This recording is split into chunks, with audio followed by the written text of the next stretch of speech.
1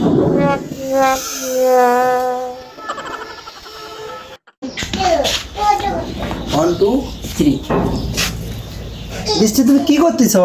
কেন? এই তো আমি কাজও করতেছি। ও আমার টাকার প্রয়োজন, তো 20 টাকার প্রয়োজন। ও আচ্ছা, 20 টাকার প্রয়োজন। হ্যাঁ, তোমার কাছে কি টাকা আছে? হ্যাঁ, আমার কাছে তো টাকা আছে। এই তো কোন হাতে যেন কত টাকা রাখলাম একটু আগে।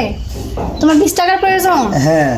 দেখো তো আমার কোন হাতে 20 টাকাটা। ডান হাতে আছে 100 টাকা, আমার 100 টাকাটা হাতিয়ে নিতে হবে। কোন হাতে 20 টাকা? এই যে তোমার ডান হাতে 20 টাকা। ও, ডান হাতে 20 টাকা। আমি তো জানি আমার কোন হাতে 20 টাকা। এক কাজ করো, তোমার 20 টাকার প্রয়োজন, 20 টাকা দিয়ে হয়তো তোমার নাও হতে পারে। তুমি এক কাজ করো, তুমি আমার 100 টাকাটাই রাখো। ধরো ডান হাতের 20 টাকাটা থাক আমার কাছে থাক। তুমি আরে না না, আমার 20 টাকা হলে হবে। আরে না, সমস্যা নেই, রাখো না। এমন করো কেন? তোমার টাকা যে কত, আমার টাকা তো সে কত, তাই না? তুমি রেখে দাও, যাও।